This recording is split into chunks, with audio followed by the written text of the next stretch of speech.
안녕하세요. 박근옥 강사입니다. 오늘은 ITQ 한글 제1강 기본 작업 및 스타일 설정하기에 대해서 배워보도록 하겠습니다. 먼저 기출문제 시험지를 한번 살펴보실 텐데요. 자, 지금 보이시는 그 화면은 1번과 2번 답안입니다. 자, 1번과 2번은 종이 한 장에다가 이렇게 답안 작성을 해주셔야 하고요.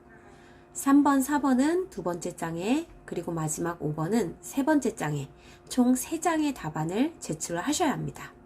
그래서 저희는 그 답안을 제출할 수 있는 답안지를 먼저 만드는 기본 작업을 하실 거고요. 그 다음에는 그 1번에 있는 스타일 설정 문제를 한번 풀어보도록 하겠습니다. 자, 그 한글 버전이 2010 버전에서 이번 7월부터 그 네오 버전으로 변경이 된다고 하는데요. 그 내년까지는 두 개를 이제 병행해서 버전을 선택해서 시험에 응시하시면 될 것 같고, 저는 그 네오 버전으로 강의를 해드리도록 하겠습니다. 자, 한글 네오 버전을 실행을 하고 기본 작업을 해주셔야 하는데요. 키보드에 보시면 상단에 F7 기능키가 있습니다. F7 키를 누르시면 편집 용지 창이 나오시는데요. 매번 용지 설정을 똑같이 해주기 때문에 저희는 살짝 외워주시면 좋겠습니다. 자, 종류는 A4 용지여야 하고요. 용지의 방향은 세로 방향이셔야 합니다. 그리고 이제 여백을 보시면 여백은 그 시험지에 나와 있기는 한데 상단에 보시면은 여기 그 왼쪽 오른쪽은 11mm, 위쪽 아래쪽과 머릿말 꼬릿말은 10mm, 제보는 0mm로 출력한다고 되어 있습니다.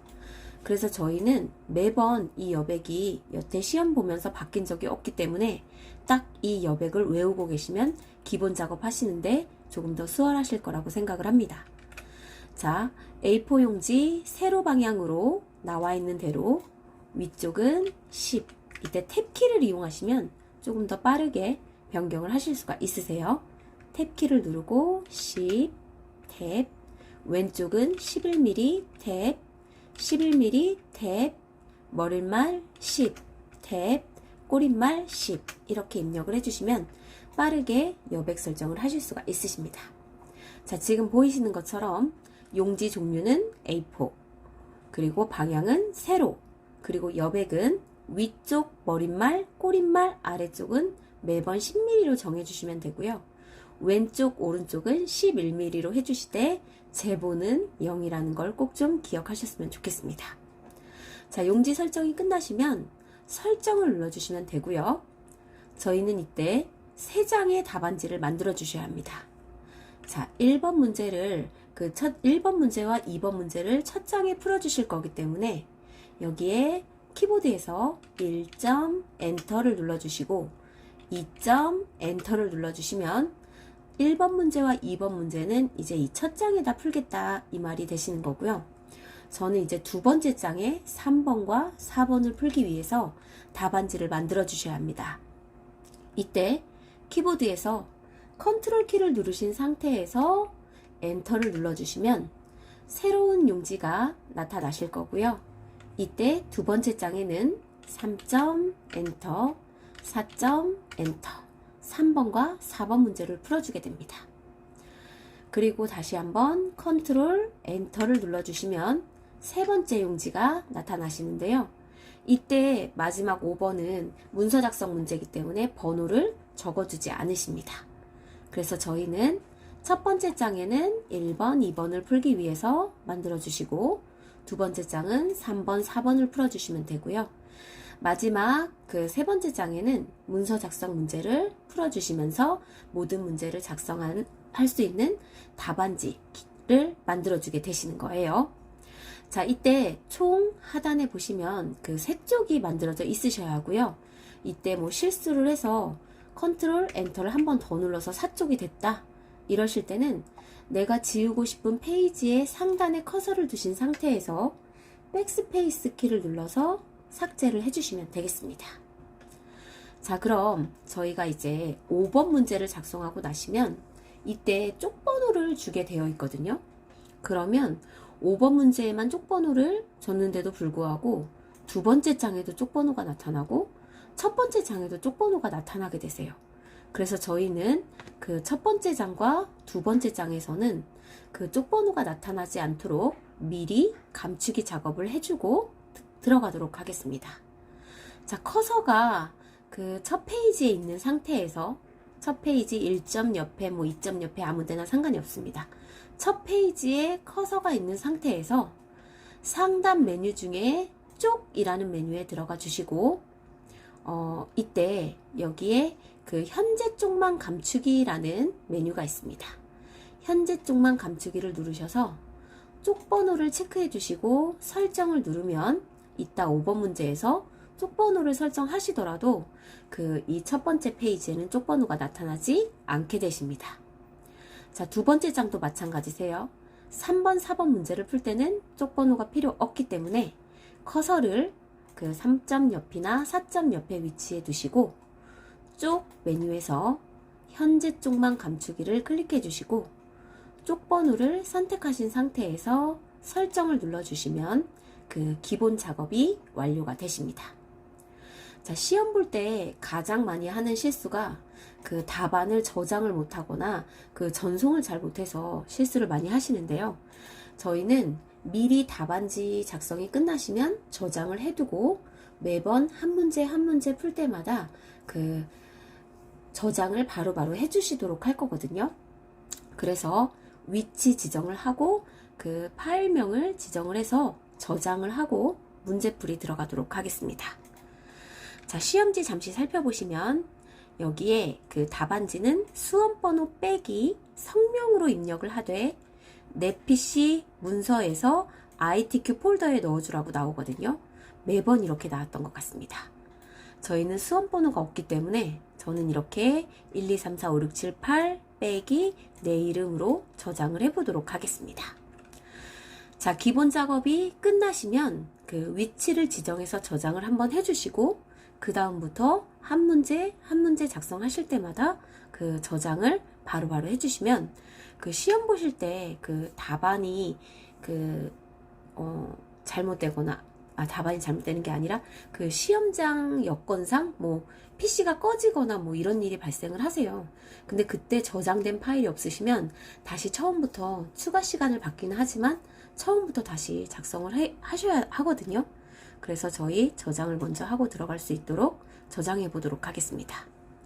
자, 파일 메뉴를 클릭하시고 다른 이름으로 저장하기 메뉴를 클릭하셔서 그 저장 상자가 나타나시면 이때 아까 시험지에서 나타난 대로 그 왼쪽에서 문서를 선택하시고 시험장에는 이 ITQ 폴더가 있으시거든요. 우리 집에는 없겠지만 연습을 하실 때는 그 문서에 ITQ 폴더를 하나 만들어 주시고 연습을 하시면 좋으실 것 같습니다. 자, ITQ 폴더를 더블 클릭해서 들어가시면 내 PC 문서 ITQ, 내 PC 문서 ITQ, 시험지에서 답안 제출하는 경로랑 같아지시고 여기에 파일 이름을 저는 1, 2, 3, 4, 5, 6, 7, 8 수험 번호가 없기 때문입니다. 시험 접수를 하시면 수험 번호가 나오시는데 저희는 아직 시험 접수를 한 게 아니라서 저는 이렇게 8자리 숫자를 이용하도록 하겠습니다.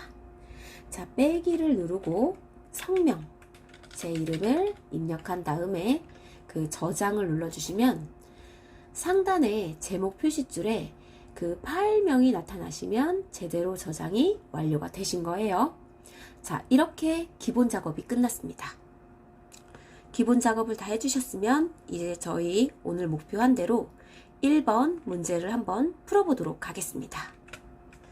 자, 내려와 보시면 그 1번 문제는 다음 조건에 따라 스타일 기능을 적용하여 출력 형태와 같이 작성하시오 라고 나타납니다. 그럼 저희는 먼저 하실 일이 그 1번 아래에서 그 빈 답안을 작성할 수 있을 만큼 공간을 만들어 주셔야 하는데요. 자, 1점 뒤에서 엔터를 5번 정도 누르시면 되거든요. 이거는 뭐 꼭 누르라는 규칙은 아니고요. 스타일 문제를 풀기 위해서 그 정도 칸을 그 남겨주시면 될 거라서 제가 그냥 그 정도로 정했는데 뭐 몇 칸이든 상관은 없습니다. 자, 저는 하나, 둘, 셋, 넷, 5번 정도 눌러서 그 1번과 2번 사이를 띄워줬는데요. 그 1번 문제를 풀기 위해서 공간을 만들어준 거라고 생각을 하시면 되세요. 자, 그럼 1점 아래에서 커서가 깜빡깜빡 거릴 때 저희는 출력 형태에 나와 있는 영문 두 줄과 한글 두 줄을 입력을 해주셔야 하세요. 이때 여기 한 줄이 띄워져 있네 하시면서 이 한 줄을 띄우고 타이핑 하시는 분들이 있으신데요. 이거는 이따가 스타일 설정하실 때 문단 아래 간격을 주시면 자동으로 띄워지시거든요.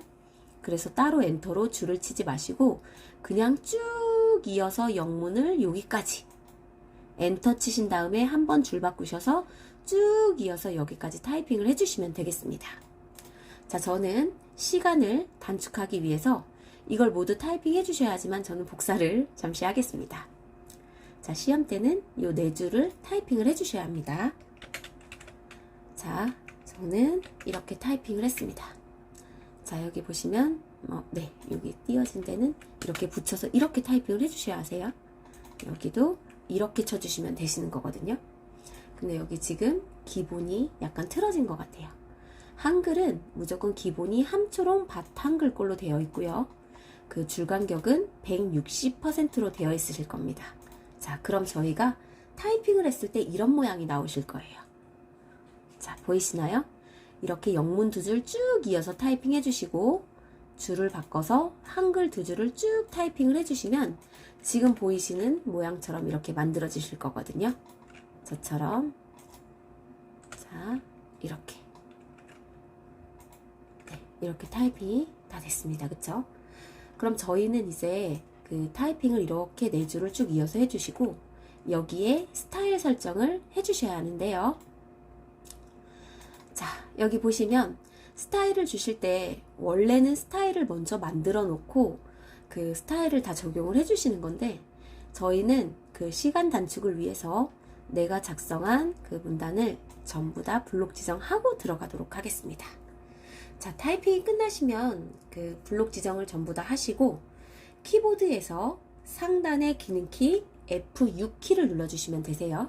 스타일을 만들기 위해서 F6키를 눌러주시면 한글에서 제공되는 기본 스타일의 목록들이 이렇게 쭉 나타납니다. 근데 저희는 여기 있는 스타일의 목록을 사용할 게 아니라 늘 새로운 스타일을 만들어 주셔야 하는데요. 시험지에 보시면 스타일 이름이 agricultural이라는 그 이름으로 되어 있습니다. 저희는 이 이름으로 이 두 가지 스타일 설정을 한꺼번에 해서 적용을 해 주실 건데요. 시험 답안으로 다시 돌아가서 저희는 여기에 새로운 스타일을 한번 추가해 보도록 하겠습니다. 자, 아래쪽에 보시면 더하기 있는 게 보이시죠? 더하기를 클릭하시고 들어오시면 스타일 이름을 입력하라고 나타납니다. 저희는 그 시험지에 나와 있는 그 agricultural이라는 그 스타일 이름을 그대로 타이핑을 해주시면 되고요. 저는 복사를 이용하겠습니다. 자, 타이핑을 해주셔서 스타일 이름을 넣으셨으면 1번 문제를 다 푸신 거죠. 그쵸? 그 다음에는 2번에 있는 문단 모양 설정을 해주셔야 합니다. 자, 스타일 이름에 들어가셔서 문단 모양과 글자 모양을 각각 설정을 해주시면 되는데 이때 가끔 스타일 종류가 글자로 되어 있는 경우에 이렇게 문단 모양이 비활성화 되어 있는 경우가 있습니다. 이때는 스타일 종류를 문단으로 설정하시면 이 두 개의 버튼이 모두 다 활성화가 되시면서 저희는 두 개의 설정을 해주실 수가 있으신 거예요. 자, 먼저 문단 모양 설정을 한번 해보도록 하겠습니다. 자, 문단 모양을 클릭하시고 들어오시면 여백, 왼쪽, 오른쪽, 저희 시험지에서는 왼쪽 여백을 15포인트 주게 되어 있습니다. 그래서 여백의 왼쪽을 15라고 입력을 해주시고 자, 다음은 문단 아래 간격을 10포인트로 주라고 나타나 있는 게 보이시죠? 그쵸? 그래서 여기 간격 문단 아래는 얼마? 10이라고 설정을 해주시면 2번 문제를 다 풀게 되세요. 하나도 빼는 게 없으셔야 합니다.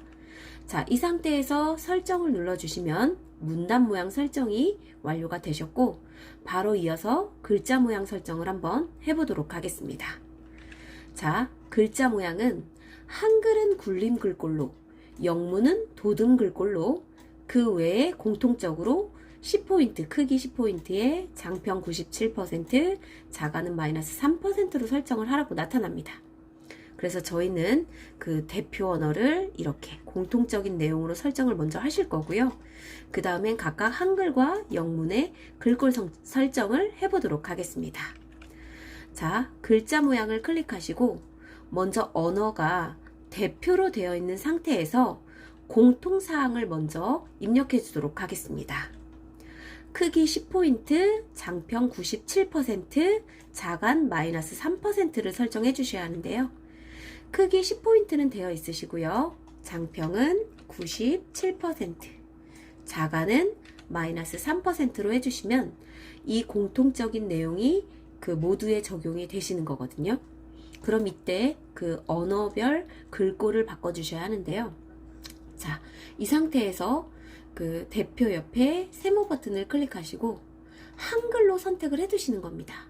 그럼 여기 공통 그 사항들은 그대로 변화된 게 없으시고요. 한글은 글꼴만 굴림으로 변경을 해주시면 됩니다.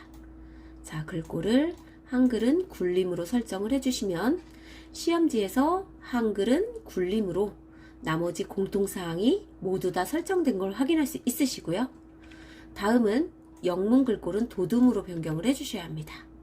자, 언어를 바로 영문으로 변경을 하시고 글꼴을 도둠으로 변경을 해주시면 저희 시험지에 나와 있는 문제를 모두 다 풀게 되세요. 그쵸? 자, 변경을 다 하셨습니다. 자, 한글로 바꾸면 굴림에 공통사항 설정되어 있으시고요. 영문으로 바꾸면 도둠에 공통사항이 설정이 되어 있으십니다. 자, 이 상태에서 설정을 눌러주시면 이 스타일 이름에 맞춰 문단 모양과 글자 모양 설정을 다 완료하신 거고요. 시험지에 1번, 2번, 3번 내용을 빠짐없이 모두 다 그 설정을 해주신 게 되세요. 자, 이때 저희는 추가를 눌러주시면 스타일 목록에 내가 만든 스타일의 목록이 보여지실 거고요. 스타일 이름이 그 이름을 설정하신 상태에서 저희는 블록을 다 하고 들어왔기 때문에 바로 설정을 눌러주시면 1번 문제를 완료하게 되십니다. 자, 시험지의 출력 형태랑 다른 게 하나도 없으실 거예요. 그쵸? 모두 다 똑같이 설정된 걸 확인할 수 있으십니다. 자, 여기 아까 제가 띄워서 타이핑 하시지 말라고 말씀드렸었죠. 그쵸? 문단 아래 간격을 줌으로써 이렇게 자동으로 띄워진 걸 확인할 수가 있으세요. 저희는 오늘 이렇게 그 기본 작업을 다 하시고 1번 문제를 모두 다 풀어보셨습니다. 자, 그럼 마지막으로 한 문제를 모두 다 푸셨기 때문에 저장을 해주셔야 하는데요. 초기에 기본 작업을 할 때 위치 지정과 파일 이름을 다 입력을 해주셨기 때문에 여기까지 1번 문제를 다 풀었다 하실 때는 여기 중간쯤에 고정 표시줄에 디스켓 모양 아이콘이 있습니다. 여기 저장하기 아이콘만 한번 살짝 클릭을 해주시면 그 1번 문제까지 내가 푼 1번까지 모두 다 이 위치에 저장이 되게 되시는 겁니다. 자, 저장이 다 되시면 이제 2번 문제로 내려가셔서 2번 문제를 풀어주셔야 하는데요. 저희 예상하셨듯 다음 시간에는 그 2번 문제 표와 차트에 대해서 강의해 드리도록 하겠습니다. 감사합니다.